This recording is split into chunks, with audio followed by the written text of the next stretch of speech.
हो गई है पीर पर्वत सी पिघलनी चाहिए। इस हिमालय से कोई गंगा निकलनी चाहिए। आज ये दीवार पर्दों की तरह हिलने लगी। शर्त थी लेकिन कि ये बुनियाद हिलनी चाहिए। हर सड़क पर, हर नगर में, हर गली, हर गांव में हाथ लहराते हुए हर लाश चलनी चाहिए। सिर्फ हंगामा खड़ा करना मेरा मकसद नहीं। मेरी कोशिश है कि ये सूरत बदलनी चाहिए। मेरे सीने में नहीं तो तेरे सीने में सही। हो कहीं भी आग लेकिन आग जलनी चाहिए। हो कहीं भी आग लेकिन आग जलनी चाहिए।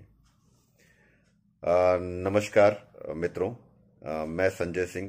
तो अपने पुराने वीडियो की तरह ही इस वीडियो में भी हम हिंदी साहित्य की परिपाटी को आगे बढ़ाते हुए हम हिंदी साहित्य के एक बहुत ही प्रख्यात कवि और रचनाकार के बारे में बात करेंगे।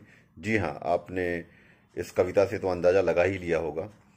और ये कविता जो है बहुत सी क्रांतियों और परिवर्तन के लिए जो है जगह जगह पे ये यूज़ की जाती है। तो जो इस कविता के रचनाकार हैं, आपने सही पहचाना, श्री दुष्यंत कुमार जी। तो आज हम दुष्यंत कुमार जी के बारे में बात करेंगे। तो हम जीवन परिचय से शुरुआत करते हैं। तो दुष्यंत कुमार जी का जन्म 1 सितंबर 1931 को हुआ था और 30 दिसंबर 1975 को दुष्यंत कुमार जी पंचतत्व में विलीन हो गए। और 44 वर्ष की अल्पायु में ही उन्होंने ऐसी ऐसी कृतियां हिंदी साहित्य में दी कि हिंदी साहित्य में अगर हम बात करते हैं आधुनिक युग के कवियों में तो उनका नाम अग्रणी है। अगर जब जब भी बात गजलों की होती है तो उर्दू जुबान की याद आती है, लेकिन दुष्यंत कुमार ऐसा नाम है जिन्होंने हिंदी में गजलें लिखी और उन्हें मुकाम तक भी पहुंचाया। उनकी गजलों में आम जनमानस का दर्द नजर आता है।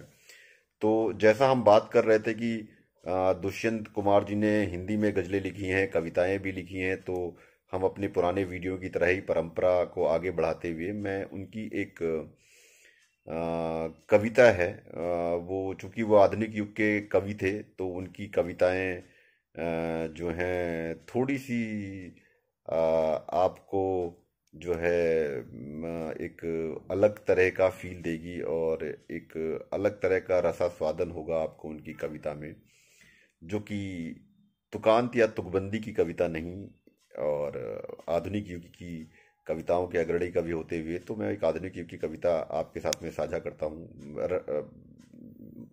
साझा तो क्या करता हूँ, प्रयास करता हूँ आपके साथ में इसको साझा करने का, और मुझे उम्मीद है कि वो आपको पसंद आएगी।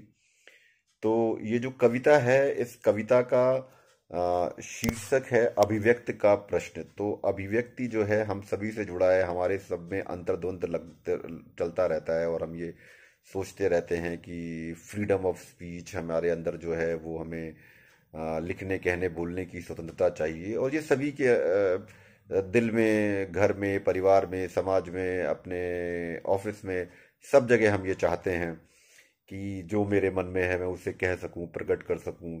तो जो अभिव्यक्ति की स्वतंत्रता है, तो वो जो अंदर की छटपटाहट, कुलबुलाहट है, वो श्री दुष्यंत कुमार जी ने इस कविता के माध्यम से प्रस्तुत करने का प्रयास किया है। और उनके कवि हृदय ने एक्चुअली में जो हमारी आपकी सबकी मनःस्थिति और सदियों से चली आ रही है वो बहुत अच्छे से पिरोया है इसमें।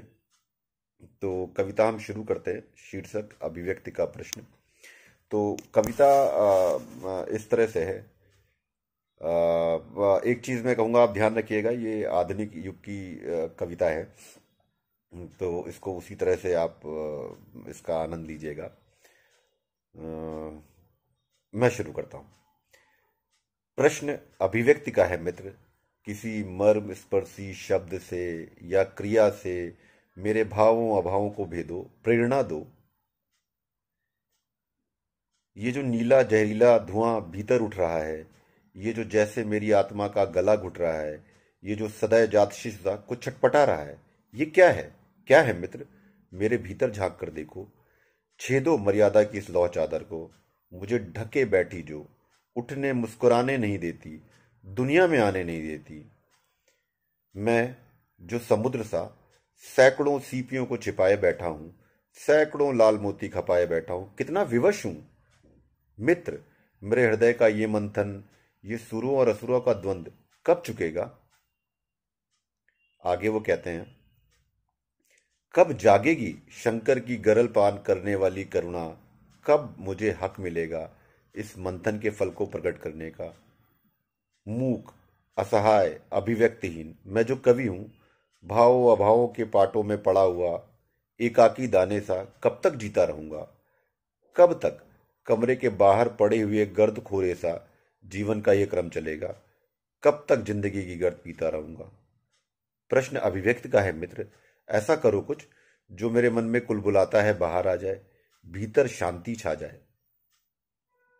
धन्यवाद। तो जैसा मैंने आप कहा था, ये आधुनिक युग की कविता है, तो आप इसका आनंद उसी तरह से करें और आपको पसंद आए तो आपके आशीर्वाद की आकांक्षा रखता हूँ। धन्यवाद।